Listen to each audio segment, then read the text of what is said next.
So the Mario Luigi Brothership game is supposed to be coming out next month in November 7th. And obviously this is the most one of the most highly anticipated Switch games of this year because this year's been kind of weak in relation to high profile Switch games. And the only thing that people really cared about that was like a Switch exclusive was Mario Party Jamboree. And I guess Legend of Zelda Echoes of Wisdom was something that caught people's eye, but I don't think that game was as much of an attraction as Tears of the Kingdom or Breath of the Wild. And Princess Peach Showtime was interesting, but it's kind of just whatever. The reason why Mario and Luigi Brothership is a big deal is because it's been a while since we saw an original entry within the Mario and Luigi saga. Because I mean, the last couple of games that we got in the Mario and Luigi RPG series were remakes of older games that came out back in the 2000s, and and honestly, I find it kind of shocking that the Mario and Luigi RPG series has been around since 2003. It's been around for over a decade. No, I'm sorry, it's been around for over 2 decades, and I think Brothership is like the first original entry that Nintendo has produced since Paper Jam, which came out back in 2015 for the 3DS, and that was a game that I feel like, even though it was solid, it's something that kind of flopped in terms of commercial success because it was something that a lot of people didn't talk about. But to be fair, 2015 was a really high profile year for video game releases, and I feel like 2015 was an underrated year for video game releases as well because there were so many titles that came out that year, like Bloodborne, Fallout 4, Batman Arkham Knight. You had Metal Gear Solid, 5, Phantom Pain.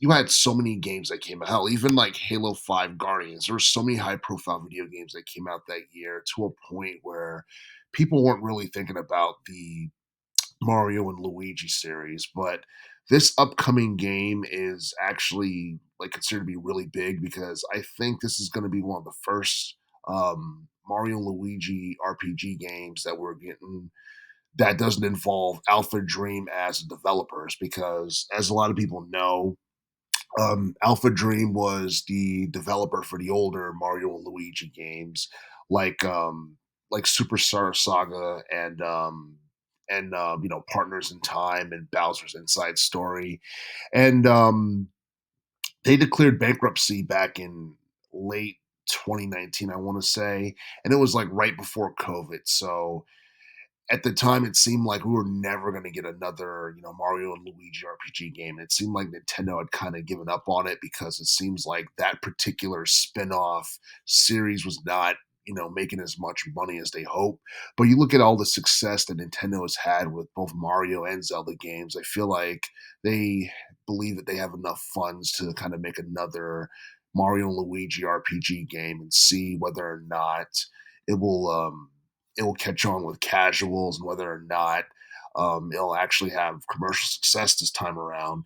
And you look at this particular game, I feel like this game has more positive than negatives. And I feel like the whole cartoony art style and it being comedic and lighthearted and animated is something that's pretty cool, along with it having funny dialogue and I guess battle plugs to make the whole combat aspect of the game more interesting is something that's all going to work to its advantage. Is going to add to its appeal, and I feel like all those things are definitely going to be things that determine like whether or not people actually get into this game. I feel like something that will work against Mario Luigi Brothership is the learning curve. I don't think it's something that's going to be too casual friendly, and it looks even though like it looks like it's something that appeals to children and all of that. That game looks like it would be a lot harder than it should be, and that the learning curve would probably be like ridiculous or whatever. Nothing like too I don't think it would be anything too complex, but I feel like it's going to be one of those things where you have to fail multiple times in order to get better at it. But I don't know. We're just gonna have to wait and see, what it's going to look like, and how how people react to the game, and the controls and all that stuff. I feel like if like the controls are decent, the story is good, and people are entertained, I don't think people are really going to have a bad thing to say about it for the most part. And I do think it's smart on Nintendo's part that they're releasing this game right before the holiday season, because after Thanksgiving you got Black Friday, and people go into retail and they pretty much get into brawls and all that stuff to get what they want, and the whole thing is crazy. And then you got the Christmas holiday, so I'm pretty sure this is something that a lot of kids are going to want in their Christmas list. And I don't think the price for this game is going to be anything outrageous, because Nintendo has I feel like Nintendo, when it comes to pricing, like their games, like the pricing of their games have been like fairly reasonable for the most part. I know recently they just revealed like a brand new alarm clock that they're trying to pass off for like around $100 or something. And I kind of get where they're coming from, because it's an original product and you can't really find anything like that anywhere else. But $100 for an alarm clock is kind of questionable in some people's eyes. But I do feel that the price for Mario and Luigi Brothership is going to be fairly reasonable, and I'm pretty sure a lot of people are going to pre-order the game if they haven't done so already. And honestly, I feel like this has the potential to be like one of the best Nintendo games of 2024, because I feel like the year in general has been lagging in terms of high-profile video game releases. At least that's been the case with this year in comparison to 2023. And yeah, it's cool that the Mario and Luigi, franchise is still going on, because a lot of people felt like it was going to, die after Alpha Dream and went under like years ago.